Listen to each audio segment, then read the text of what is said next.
Welcome to another episode of the Constitutional Confederate. I'm your host, John, the Southern Constitutionalist. So, yeah, I'm just waking up. I'm a mess. Hair's oily.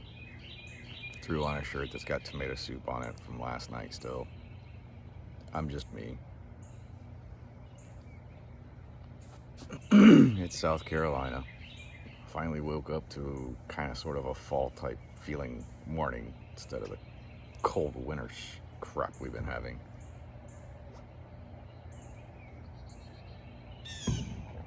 But I had something I wanted to talk to you about this morning.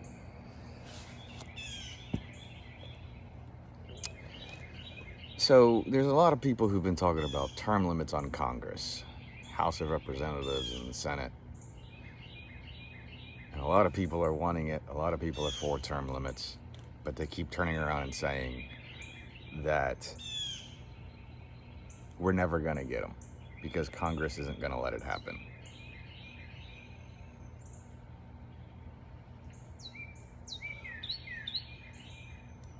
And I've been thinking about this for a while. I've been wanting this for years. I think we've been needing it. For years, I've been thinking that we need it. Term limits on senators and representatives. Congress overall. And for some reason, it hit me this morning when I was waking up, which, I don't know, I've been awake for 20 minutes maybe. But it finally hit me. If we're serious about wanting term limits on our congressmen, we don't need to put term limits on all of Congress, because obviously there are those who don't want term limits on their supposed representatives. For those of us living in states where we do believe in term limits and we want term limits, all we have to do is put term limits on them ourselves. The state can do it. Anybody can write a bill and send it to their state legislature. Anybody who's a resident of that state. If you're really interested in doing it, find out who your assembly representative is. Look at the bills and the Constitution for your state, how they're written and what needs to go into them. Write it and submit it yourself. Doesn't necessarily mean it's gonna make it to the floor to get voted on or anything. That part's true, but at least you're trying. And if you can get enough people following you and supporting it, petition signatures and stuff, they may not have a choice but to hear it in the assembly. But here's the thing. We have the power as the states ourselves to write a bill that the senators and representatives of our states have term limits put on them by the state.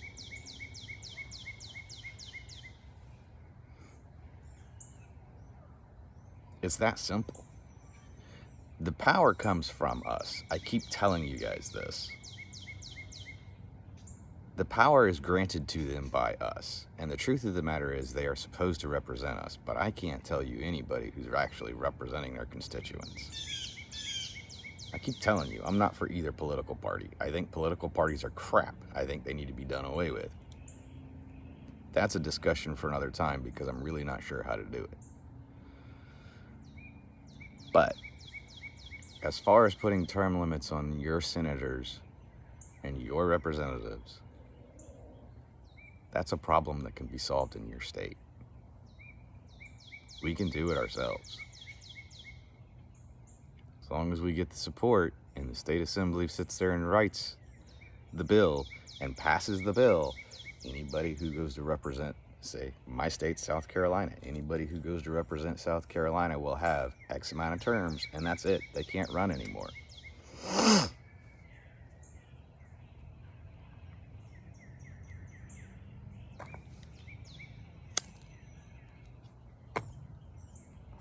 When their term is up, That's it.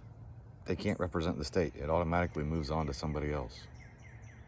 And if enough states do this, well, it's kind of like women's suffrage. Women's suffrage, when it first began to pass, was passed through state assemblies. It went from state to state to state. There was several states who'd given women the right to vote before it even went up before Congress. So think about that. Texas has talked about it. South Carolina has talked about it. We're not losing power by limiting our own representatives, despite what some other people may think. But it is putting power, it's taking the power back that we've granted and that we have allowed them to run away with.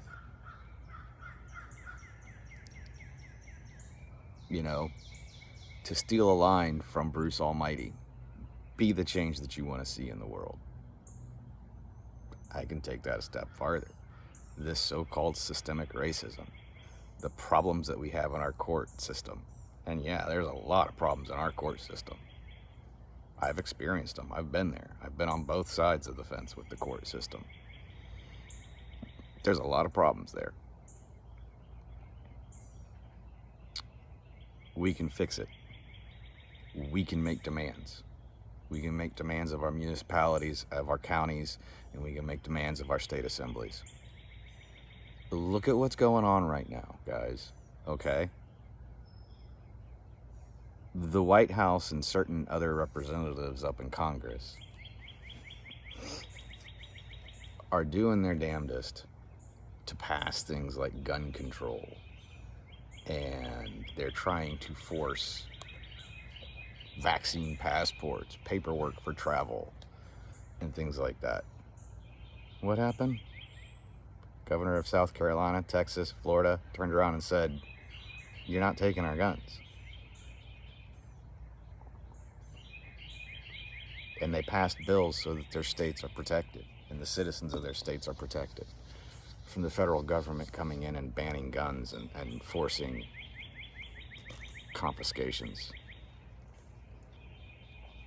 Several states have turned around and governors have passed mandates and executive orders saying that vaccine passports will not be used here. They will not be legal, period. Your business, your company cannot force you to get the vaccine in order to come back to work. They're taking a stand. You want to know why they're starting to take a stand? Because of us. We've used social media to make our voices heard. We've given them no choice. Well, don't stop there. Keep pushing.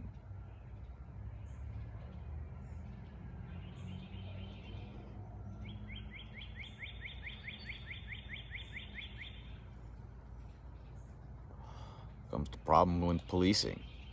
The riots aren't doing any good. Y'all want to talk about the Chauvin trial. Obviously, they have obvious grounds to have it overturned on appeal, and I hope that it is. You got Maxine Waters, who should be not just expelled from Congress, but once she's expelled, she should be brought up on charges, criminal charges, inciting violence, treason, and so on.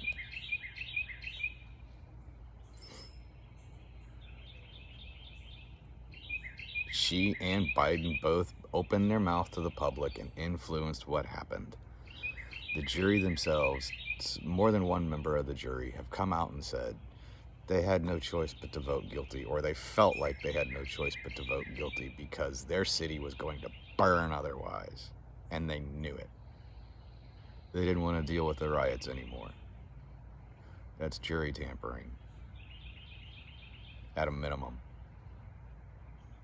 That's political threats.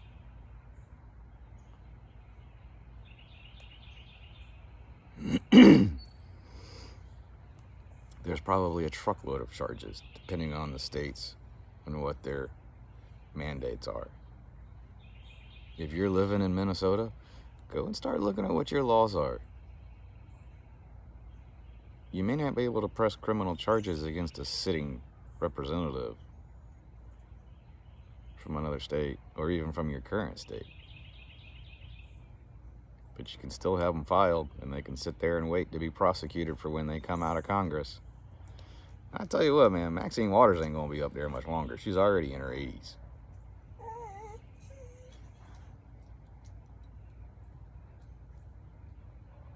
See, even saying that name worries Abby.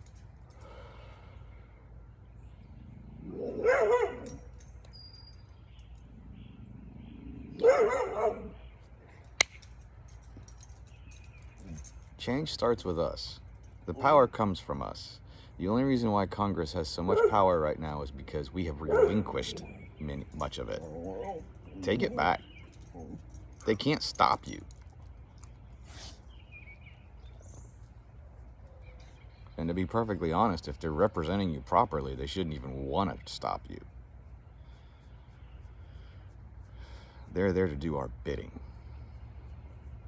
not to step on our necks. So think about that. You want term limits? Start pushing your state assembly to put term limits on your congressmen and your representatives. That's where it begins. Until next time, you guys watch your six.